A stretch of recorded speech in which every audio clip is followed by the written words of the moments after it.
임범수 교수님께서 바로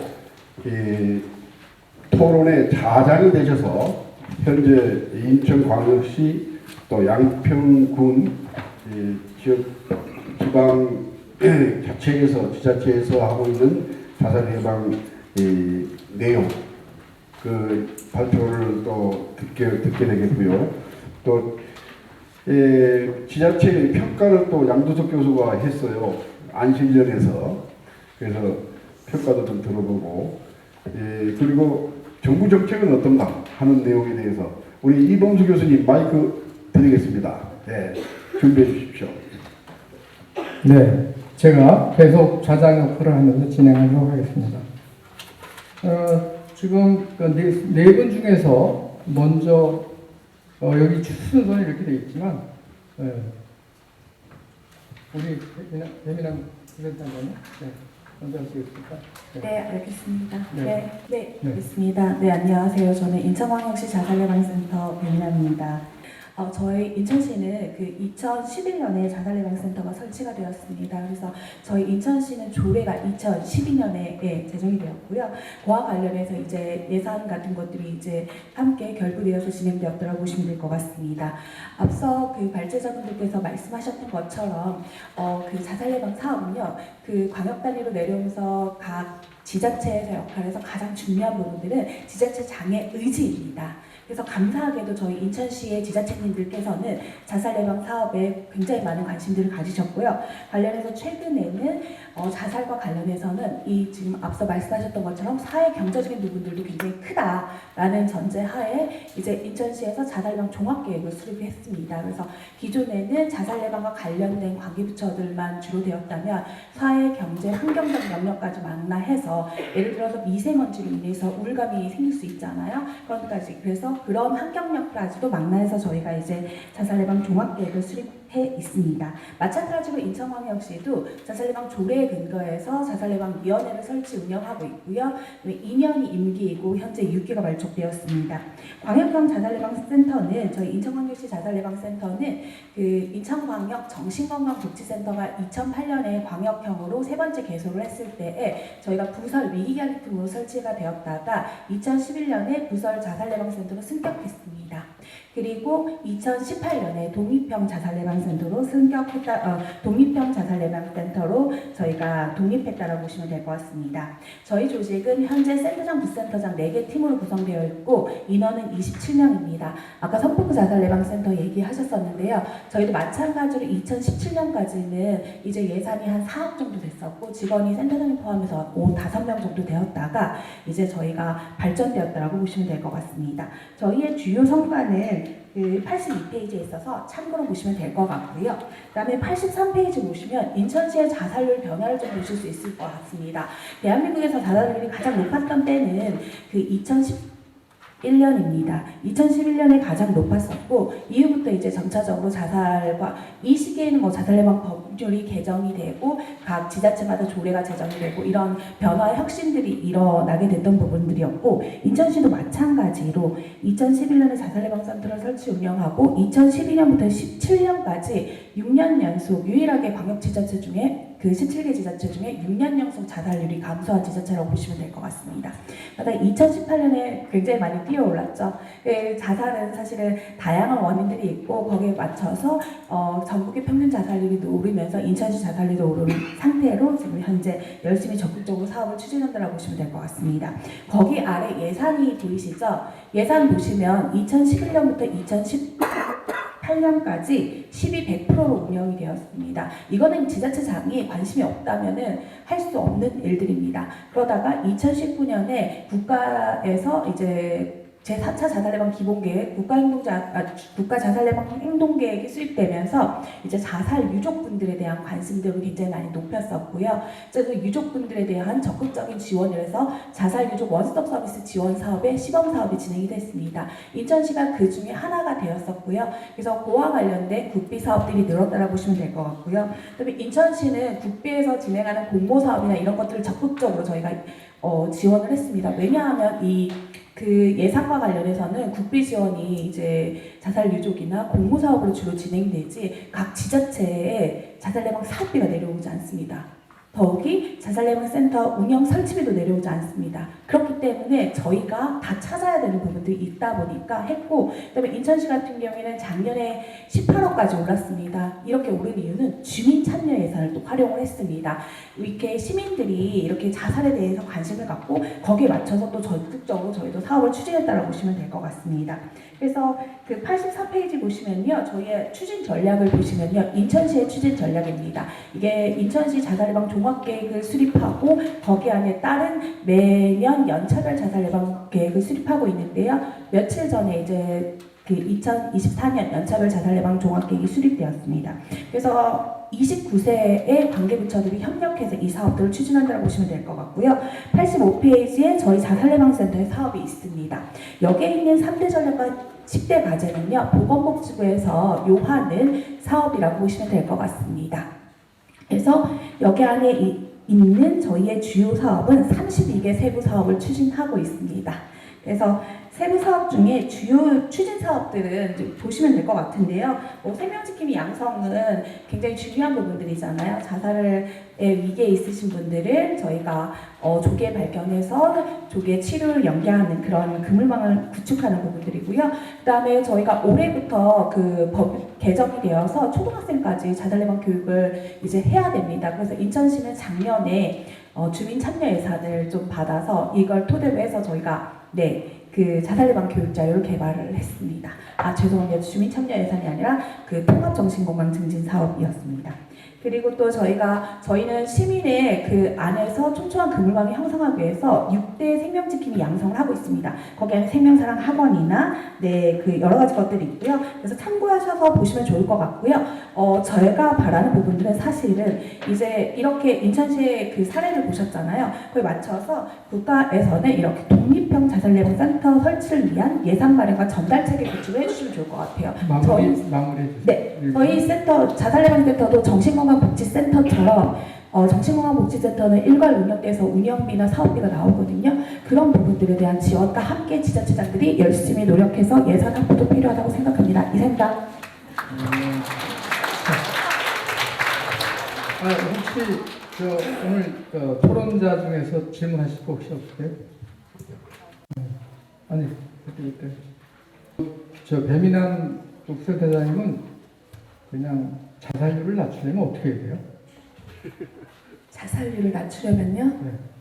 저는 사실은 여기에 이제 제가 21년 차거든요. 생각보다 동안에서. 근데 20년 있다 보니까 그 서로가 서로에게 관심을 가지는 거. 그러니까 정말 내가 너무 많이 힘들다라고 했을 때 옆에서 내 얘기를 들어줄 수 있는 단 한 명이라도 있다면 쉽게 자살을 하지 않지 않을까라고 생각합니다. 네, 알겠습니다. 네, 감사합니다. 그럼 다음에 양평 정신건강복지센터 이건석 센터장님, 부탁드리겠습니다. 예, 제가 생각했던 모임과는 조금 성격이 달라서 제가 준비해온 것들이 있긴 한데요. 제 슬라이드 마지막에서 두 번째 장만 보여주시면 될 것 같아요. 저희가 저는 정신과 의사입니다. 최근에 아주 핫한 뉴스에 나오는 의사여서 당직서다가 나오고 이러고 있는데 이렇게 저도 보건복지부에 있어보고 카톨릭 재단에도 좀 있어보고 하긴 했는데 요즘같이 힘든 시기에 우리가 나가야 될 것들은 합의하고 서로 간에 이렇게 같이 뭔가 돕는 것이 도움이 되지 않을까라고 생각을 하고 있습니다. 양평군 같은 경우에 제가 2019년, 2020년 해서 기관을 수탁을 했고요. 저희가 운영을 했고 저희 통계에서 보시면 아시겠지만 2020년 38명까지 올랐던 자살률이 실제 저희 22명까지 줄였습니다. 이것의 원인이 무엇이냐라고 많이들 질문하실 수도 있을 것 같긴 한데 저는 일단 아는 것부터 시작하는 거다라고 저는 생각을 하거든요. 저희 양평군에서 4년간 자살 실태 조사를 했습니다. 자살 실태 조사라는 게 별거 없어요. 죽고 싶습니까? 라고 물어보고 우울증에 대해서 선별하고 고위험군 찾아내서 관리하는 겁니다. 여러분들 우울증 얘기 많이 하시긴 하는데 우울증 여러분들이 일반적으로 생각하는 우울증과 굉장히 다릅니다. 먹고 자는 것, 집중력 모두 다 변하긴 하는데 일반 사람들은 그걸 잘 알지 못해요. 그래서 예방의학적 관점으로 우리가 봤을 땐 1차 예방, 2차 예방, 3차 예방이 있는데 병이 생기지 않은 사람 생기지 않도록 하는 게 1차 예방, 2차 예방은 생긴 사람을 잘 치료하는 거, 3차 예방은 생긴 사람에 대해서 재활을 잘 하는 건데 저런 조사 같은 것들이 1차 예방이 됩니다. 그래서 사람들이 알아야 돼요. 저희가 죽음에 맞닥뜨리게 된 사람들에 대해서 어떻게 진료하느냐, 어떻게 알아차리느냐 하는 거에 대해서 많이들 얘기하시는데 물어봐야 되거든요. 죽고 싶습니까? 라고 물어봐야 되거든요. 제가 병원에서 실제 그 설문지를 개발해서 밸리데이션 연구를 하고 있는데 저희 간호사님들이 병원 식당에서 식사하시면서 그 얘기 하시더라고요. 그래서 죽고 싶은 사람한테 죽고 싶냐라고 계속 물어보니까 오히려 안 죽고 싶은 사람이 죽을 것 같다라고 걱정을 하시는데 절대 그렇지 않아요. 직접 물어보시고 너가 살기 위해서는 어떤 것이 필요하냐라고 하는 거를 꺼리낌 없이 확인하시는 것이 제일 중요하고요. 저희는 저렇게 물어봄으로써 이와 같은 성과를 냈다라고 말씀을 드리고 싶습니다. 혹시 궁금하신 거 있으시면 제가 답변 드릴게요. 저는 여기서 마칠게요.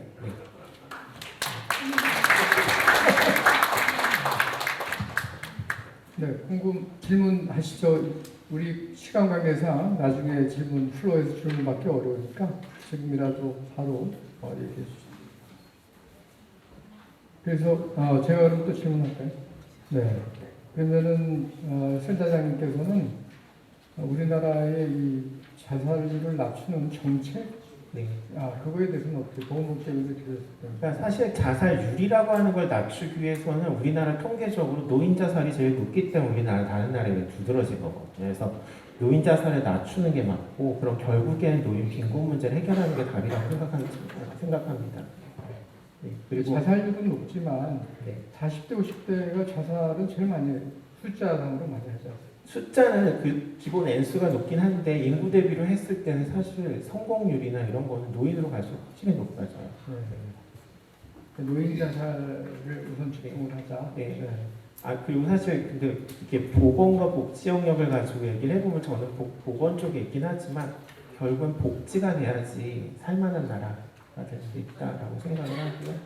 그러니까 누군가 이렇게 혼자 남겨지지 않고 누군가가 나를 돌봐준다라고 하는 메시지를 지속적으로 전달할 수 있어야지 그 자살자들을 살려낼 수 있습니다. 네, 감사합니다. 네, 4분 만에 끝내셨네요. 그러면은 또 다음 선생님 모시겠습니다. 네, 양주소입니다. 이 자살을 줄이기 위해서 저희들이 우리나라 최대 권력기관은 저는 국회라고 생각합니다. 국회에서의 자살 예방 법을 만들고 제도를 개선하고 예산을 줘야 되지만은 저는 자살을 줄이기 위해서는 정부 국회 노력을 해야 되지만은 제일 중요한 것은 지역에서 발전되기 때문에 17개 시도 지사장, 도지사들하고 229개 지자체 단체장들이 굉장히 중요합니다. 우리 하상원 원장님하고 이범수 교수님이 지금 사례 발표에서 일본 사례를 많이 이야기했습니다. 일본이 우리나라보다 훨씬 자살이 많았습니다. 보시는데. 근데 이때 줄이게 된 가장 큰 원인은 저희들이 2004년에 NHK PD했던 심의지 이분이 라이프링크를 만들어서 47개 도도부연 이 지자체의 자살 실태 얼마나 줄이는지 그리고 어떻게 못 줄이는지 이런 거를 발표를 해서 일본이 경쟁적으로 지자체 장체단들이 경쟁적으로 해서 자살을 줄였면서 저희들은 제가 이제 안실련의 시민단체에 일을 갖다가 지금 한 20년째 하고 있습니다만은 우리나라 교통사고가 90년대 그렇게 많이 발생됐는데 어떻게 줄였습니까? 아무래도 교통사고의 원인은 도로 여건, 시설 이런 것들이 아닙니까? 누가 합니까 그거를? 시도지사, 지자체 단체장들이 시설 중앙분리대 설치하고 안전판 만들고 무인담수 카메라 달고 이래서 했기 때문에 저희들이 그러한 것들을 발표를 해서 특히 잘하는 데도 발표하지만 못하는데 그러니까 지자체장들이 가만히 있겠습니까? 교통사고를 줄이기 위해서 그렇게 노력을 해서 저희들이 이런 거를 샘플을 잡아서 18년서부터 지자체 229개의 실태를 저희가 파악을 했습니다. 파악을 해서 저희들이 조사를 해서 발표를 하고 있었는데 불행히도 발표를 했는데 우수지자체만 발표를 했어요. 근데 우수지자체를 못하는 데는 누가 막았냐? 여기 계신 국회의원들이 자기 지역에 자살이 많은 거를 누출하면은 아무래도 자기들이 표에 떨어지니까 발표를 못했는데 그러나 이제는 22대부터는 저희들이 못하는 데를 주로 발표를 하려고 합니다. 왜 지자체, 특히 어느 지역에 어디가 많습니까? 이 충청도 지역, 호남 지역 이런 쪽이 많습니다. 이쪽 지역들의 국회의원들이 반발이 많아서 발표를 못했는데 이제부터는 저희들이 22대 때는 발표를 하려고 그러는데 저희들은 제가 지금 개선 대책을 중심으로 발표를 하겠습니다. 그 페이지에 그 110쪽에 있는 우리나라 법 체계에 저는 가장 문제가 있다고 생각합니다. 우리나라 법에는 뭐뭐 할 수 있다, 되는데 해야 한다는 강제 조항이 없습니다. 그리고 여기 자살예방법 생명중지위원회 관련 법률 시행제표 보면은 이 자살예방에 관한 그 실적들 시도나든가 이런 분들이 시행계획을 수립하고 보건복지부로 행정기관에 보고를 해야 되는데 이거는 강제 조항이 없고 이거를 보고 안 했을 때는 제재 조항이 없습니다. 그러니까 17개 시도지사들과 220개 지자체단체들이 보고를 해두고만 안 해두고만 이러니 굉장히 무관심에 빠지기 때문에 이러한 법 개정을 그래서 해야 한다. 그리고 제재 조항을 넣어야 된다 생각합니다. 그리고 저희들이 여기 229개 지자체 단체장들이 조례를 만들고 그 다음에 민간협의회를 만들어야 되는데 이런 것들도 제재 조항이 없고 그래서 이런 것들을 강행조항과 제재조항을 넣어야 된다 생각들고 그 다음 111페이지에 조직이 중요합니다. 조직이. 지금 교통사고를 줄이기 위해서 시도라든가 226개 경찰서에 교통사고 교통시설과 교통안전과가 다 있습니다만 우리나라 17개 시도 226개 보건복지부 같이 자살예방 정책과가 있습니까? 없습니다. 있는 데는 불과 4분의 1뿐이 안 되고 기껏 있어야 이제 그래도 외부에 자살예방센터가 있지만은 이러고 대부분이 정신건강복지센터로 되어 있습니다. 근데 정신건강복지센터라는 것은 주로 정신건강에 대해서만 치중을 하고 있지 자살예방에 대해서는 치중을 하고 있지 않기 때문에 시도에 226개의 자살예방 정책과가 만들어지고 그리고 전문기관인 우리 하상훈 원장님하고 이범수 교수가 이야기하는 외부의 전문가들의 집단인 자살예방센터 이범수 교수님이 지향하시는 독립형 자살예방센터를 만드는 것이 매우 중요하다고 생각을 합니다. 그 다음에 저희들이 조례가 제일 중요하죠. 조례가. 1분 남았습니다. 네? 1분. 1분 그래서 그리고 특히 이 조례라든가 생명존중 시민위원회에 부기관장이 위원장을 맡는 것이 아니고 기관장들 시도도지사 그다음에 단체장들이 맡는 것이 매우 중요하다고 생각을 하고 그다음에 조직의 인력 문제는 센터에 보면은 반이 무기명 비정규직입니다. 다들 아시지만은 비정규직이 뭡니까? 2년마다 바뀌어야 되고 그리고 월급도 작고 그리고 2년밖에 그러니까 그 사람들이 책임감과 전문성이 있겠습니까? 이런 분들 비정규직 직원들을 당연히 정규직화에 대해서 책임감과 전문성이 있어야 된다고 생각하는데 특히 센터에 가보니까 대부분도 20대, 기껏 30대예요. 근데 자살은 누가 많습니까? 5, 60대가 많아요. 5, 60대 사람들이 가서 20대한테 상담을 할 수 있겠어요? 어떻게 딸한테, 아들한테 가서 상담을 할 수 있겠어요? 그래 이분들이 전문성이 있고 책임감 있다. 50대 이런 분들이 해야지 가서 60대 그런 분들도 가서 상담을 해서 이런 비정규직을 정규화시키는 것이 제일 중요하다고 생각이 듭니다. 마지막으로 예산이 우리 이범수 교수님이 지자체에 일본이 800억 투자를 했다고 생각합니다.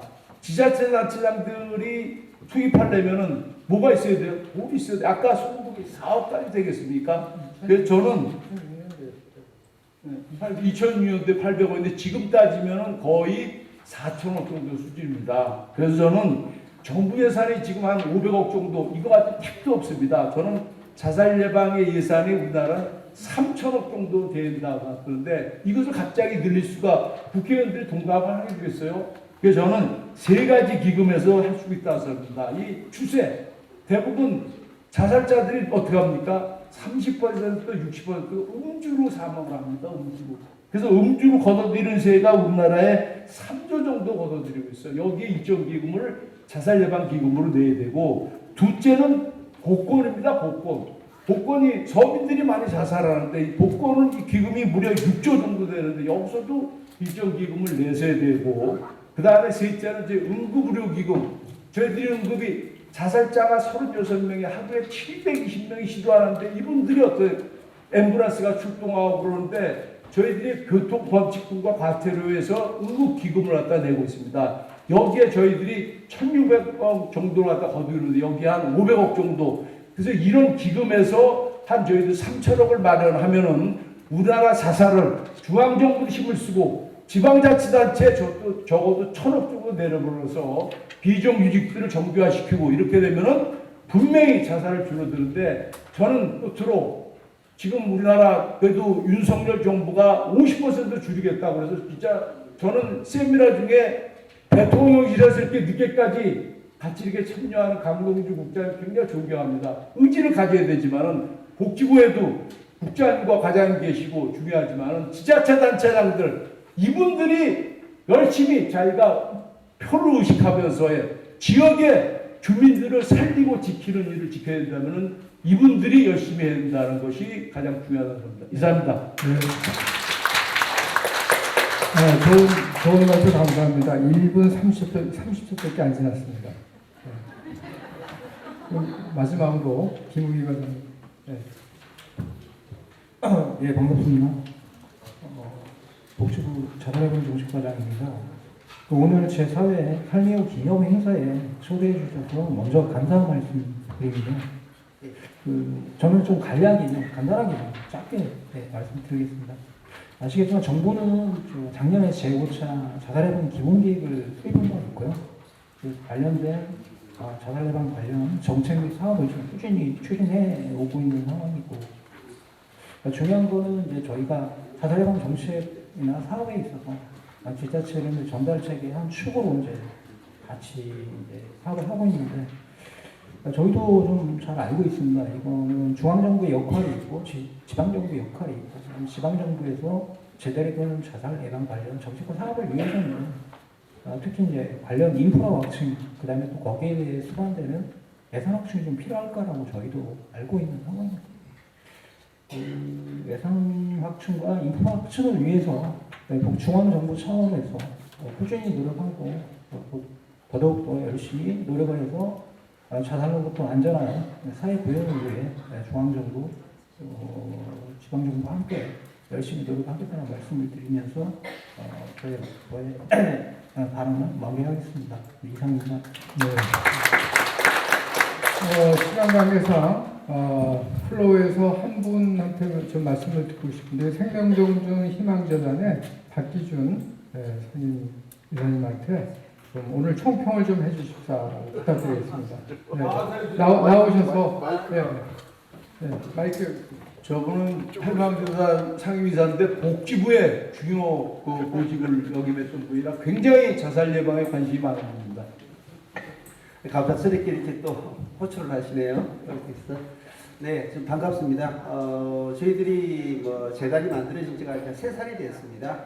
이제 걸마 당기고 그동안에 아마 저희들이 만들기 전에는 여기 계신 분들이 주축으로 우리 자살예방 사업을 하시라는 생각을 합니다. 오늘 우리 토론자나 발표자 들어보니까 저희들이 할 게 참 많구나. 그리고 또 저희들이 조금 포괄적으로 생각을 해야 되겠구나 하는 생각을 많이 가졌습니다. 앞으로도 같이 발맞춰서 열심히 하도록 하겠습니다. 감사합니다. 네, 플로우에서 한 분이 또 질문을 하시길 원하셔서 소속하고 좀 말씀해 주시죠. 네. 동작구에서 온 존재감 없는 평범한 시민입니다.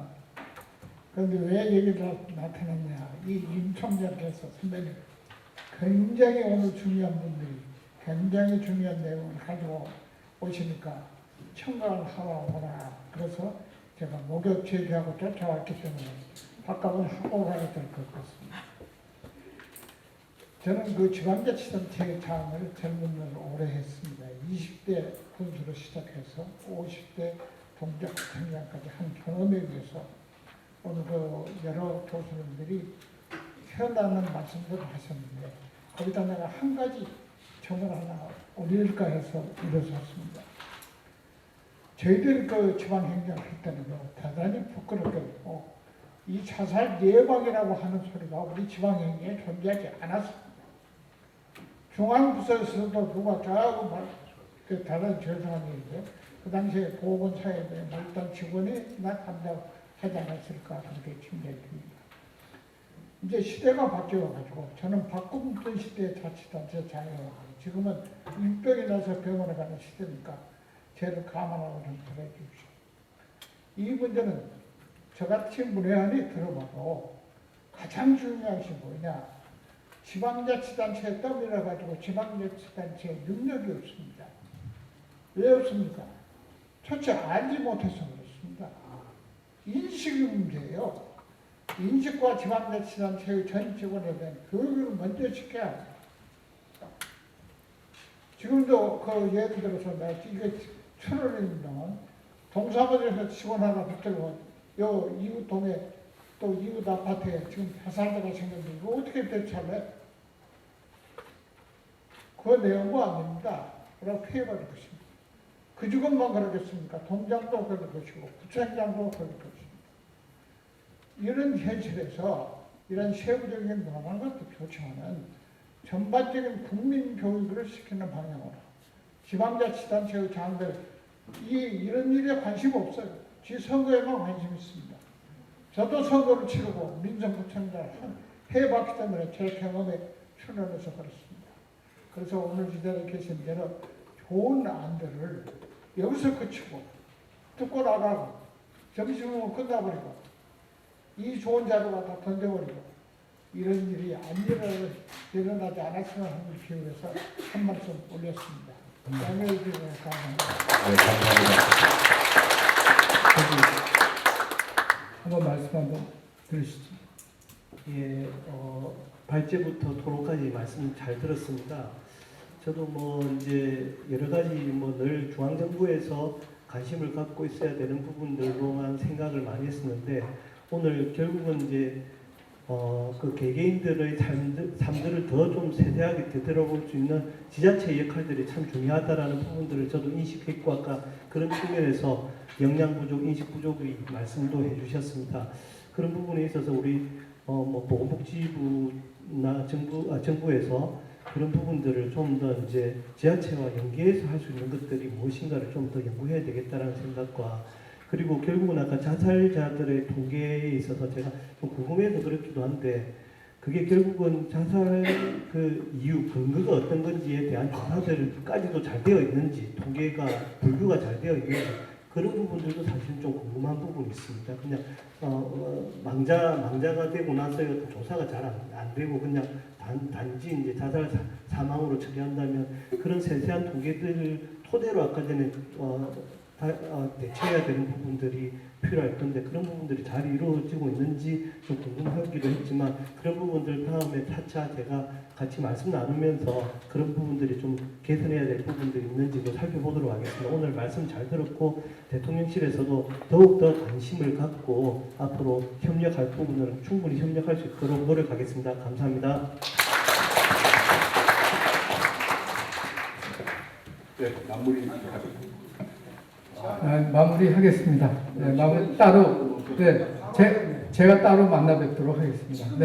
네, 아닙니다. 제가 따로 하겠습니다. 네, 오늘 장시간 동안 9시부터 10시부터 많이 참석해 주셔서 대단히 감사합니다. 이어서 저희가 또 거리 행진에 또 나가야 되기 때문에요.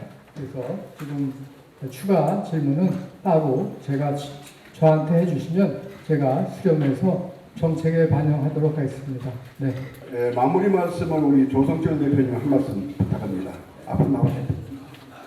날로 관심이 많아지는 것이 굉장히 감사드립니다. 이 정성이 더 많은 사람에게 영향이 가서 이 소중한 생명을 지키는데 우리 모두가 함께 해주시기를 부탁드립니다. 오늘 오후 프로그램이 더 중요한 게 있습니다.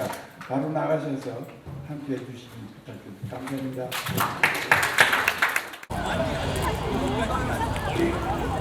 생명 하나!